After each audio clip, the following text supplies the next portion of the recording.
நீங்கள் கேட்கும் துஆக்கள் அல்லாஹ்வை சென்றடையவில்லையோ என்று கவலைப்படுகிறீர்களா? உங்கள் துஆக்கள் ஏன் இன்னும் கபூலாகவில்லை என்று யோசிக்கிறீர்களா? தீர்க்கவே முடியாதது போலத் தோன்றும் கடன், நோய்கள், மனக்கஷ்டங்கள் என்று துன்பத்தின் பிடியில் சிக்கித் தவிக்கிறீர்களா? நம்புங்கள், இந்த உணர்வில் நீங்கள் தனியாக இல்லை. நம்மில் பலர் இரவும் பகலும் அல்லாஹ்விடம் கையேந்தி கண்ணீரோடு கேட்கிறோம். ஆனாலும் சில சமயம் நமது துஆக்களுக்கும் பதிலுக்கும் இடையில் ஒரு திரை இருப்பது போலவே உணர்கிறோம். அது என்ன திரை? அதை எப்படி விளக்குவது? நம்மில் பலருக்குத் தெரியாத ஒரு ஆன்மீக ரகசியம் இருக்கிறது. நம்முடைய எல்லா பிரச்சினைகளுக்கும் மிக எளிமையான, ஆனால் மிக மிக சக்தி வாய்ந்த ஒரு தீர்வு நம் மார்க்கத்திலேயே இருக்கிறது. அதுதான் அகிலத்திற்கே அருட்கொடையாக வந்த அண்ணல் நபி முஹம்மது ஸல்லல்லாஹு அலைஹி வஸல்லம் அவர்கள் மீது ஸலவாத் சொல்வது. ஸலவாத் தானே, அது எனக்குத் தெரியும் என்று நீங்கள் நினைக்கலாம். ஆனால் ஸலவாத் என்பது வெறும் வார்த்தைகள் அல்ல. அது உங்கள் துஆக்கள் அங்கீகரிக்கப்படுவதற்கான திறவுகோல். உங்கள் கஷ்டங்கள் நீங்குவதற்கான ஒரு ரகசிய வழி. அல்லாஹ்வின் முன்னால் உங்கள் தகுதியை உயர்த்துகின்ற ஒரு செயல்.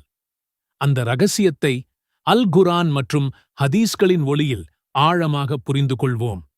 இந்த காணொளியின் இறுதியில் உங்கள் வாழ்க்கையை மாற்றப் போகும் அந்த பொக்கிஷத்தின் சாவியை நீங்கள் பெற்றிருப்பீர்கள், இன்ஷா அல்லாஹ். இங்கேதான் நாம் ஒரு முக்கியமான விஷயத்தை புரிந்து கொள்ள வேண்டும். அல்லாஹ் தன் அடியார்களின் பிரார்த்தனையை ஒருபோதும் நிராகரிப்பவன் அல்ல. அவனே குர்ஆனில், என்னிடமே கேளுங்கள், நான் உங்கள் பிரார்த்தனையை ஏற்கிறேன் என்று வாக்குறுதி அளிக்கிறான்.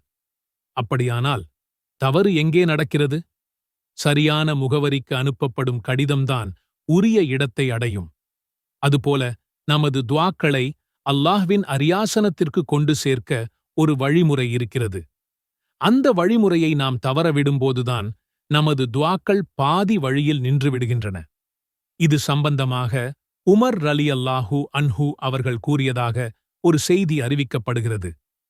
நிச்சயமாக துஆ என்பது வானத்திற்கும் பூமிக்கும் இடையில் நிறுத்தி வைக்கப்பட்டுள்ளது.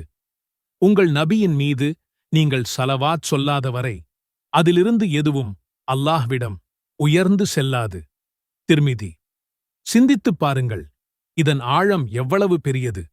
நாம் கேட்கும் துஆக்கள் ஸலவாத் என்ற வாகனத்தில் ஏறும்போதுதான் அல்லாஹ்வின் சமூகத்தை நோக்கி பயணிக்கிறது. அந்த வாகனம் இல்லாமல் நம் பிரார்த்தனைகள் நடுவழியில் நின்றுவிட வாய்ப்பிருக்கிறது. இதுதான் நாம் அறியாத, ஆனால் மிக முக்கியமான ரகசியத்தின் முதல் படி. நபி ஸல்லல்லாஹு அலைஹி வஸல்லம் அவர்கள் கூறினார்கள், யார் என் மீது ஒருமுறை ஸலவாத் சொல்கிறாரோ அவர் மீது அல்லாஹ் 10 முறை அருள் புரிகிறான். முஸ்லிம். கவனித்தீர்களா? நாம் சொல்வது ஒரே ஒரு ஸலவாத், அதுவும் நபி அவர்களுக்காக. ஆனால் பதிலாக அல்லாஹ் என்ன செய்கிறான்? அவன் நமக்காக, உங்கள் மீது, என் மீது 10 முறை அருள் புரிகிறான். அல்லாஹ்வின் ஒரே ஒரு அருள் நம்மீது இறங்கினால் நம்முடைய கஷ்டங்கள் நீங்க அதுவே காரணமாக அமைந்துவிடும். நோய்களில் நிவாரணம் கிடைக்கும், உள்ளத்தில் அமைதி பிறக்கும். அப்படியென்றால் அவன் 10 முறை அருள் புரிந்தால் நம் நிலை எப்படி இருக்கும்? மேலும் சில ஹதீஸ் அறிவிப்புகளில், யார் என் மீது ஒரு முறை ஸலவாத் சொல்கிறாரோ அல்லாஹ் அவர் மீது 10 முறை அருள் புரிகிறான், அவருடைய 10 தவறுகளை மன்னிக்கின்றான், மேலும் அவருக்காக 10 அந்தஸ்துகளை உயர்த்துகிறான் என்றும் நற்செய்தி வந்துள்ளது. நசாயி. உபை இப்னு கஃப் ரலியல்லாஹு அன்ஹு என்ற நபித்தோழர் நபி ஸல்லல்லாஹு அலைஹி வஸல்லம் அவர்களிடம் வந்து கேட்டார்கள், அல்லாஹ்வின் தூதரே, நான் உங்களுக்காக அதிகம் ஸலவாத் சொல்ல விரும்புகிறேன். என் துஆ நேரத்தில் எவ்வளவு பகுதியை உங்களுக்காக ஒதுக்க வேண்டும்? நபி ஸல்லல்லாஹு அலைஹி வஸல்லம் அவர்கள், நீ விரும்பிய அளவு என்றார்கள். அவர், 4இல் 1 பங்கை ஒதுக்கவா என்றார். நபி ஸல்லல்லாஹு அலைஹி வஸல்லம் அவர்கள், நீ விரும்பினால் செய்யலாம், அதைவிட அதிகமாக்கினால் அது உனக்கு நல்லது என்றார்கள்.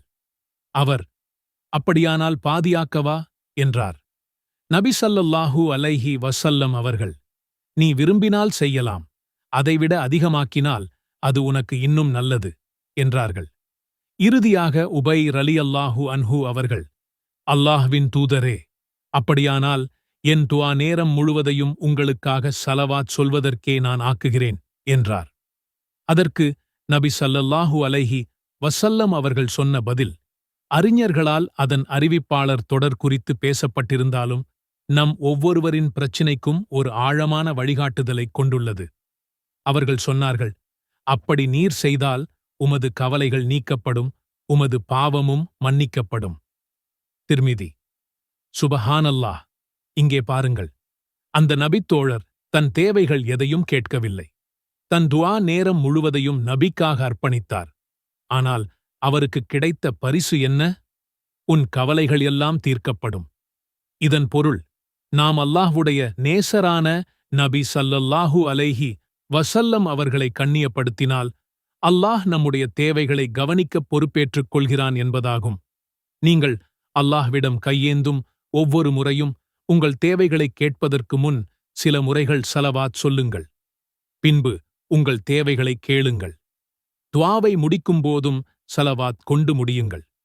தொடக்கமும் முடிவும் ஸலவாத்தால் அலங்கரிக்கப்பட்ட ஒரு துஆவை நிராகரிக்க அல்லாஹ் வெட்கப்படுவான் என்று அறிஞர்கள் கூறுகிறார்கள்.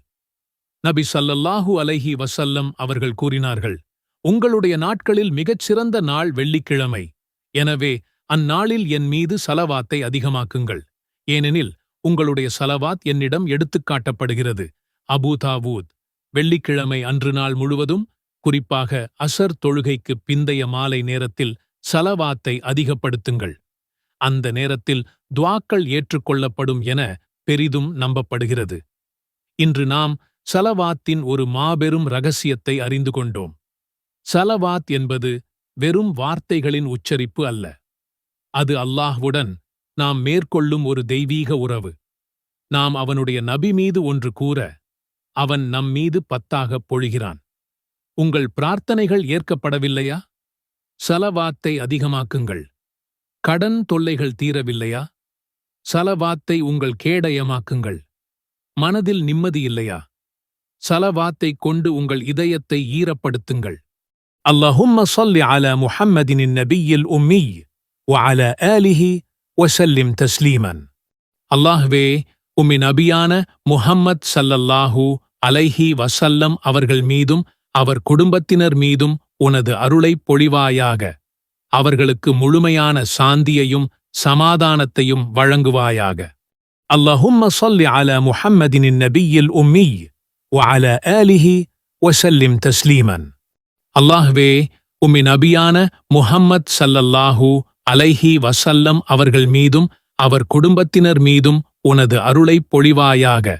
அவர்களுக்கு முழுமையான சாந்தியையும் சமாதானத்தையும் வழங்குவாயாக. அல்லாஹும்ம ஸல்லி அலா முஹம்மதின் நபியில் உம்மி வஅலா ஆலிஹி வஸல்லிம் தஸ்லீமன். அல்லாஹ்வே, உம்மின் நபியான முஹம்மத் ஸல்லல்லாஹு அலைஹி வஸல்லம் அவர்கள் மீதும் அவர் குடும்பத்தினர் மீதும் உனது அருளைப் பொழிவாயாக. அவர்களுக்கு முழுமையான சாந்தியையும் சமாதானத்தையும் வழங்குவாயாக.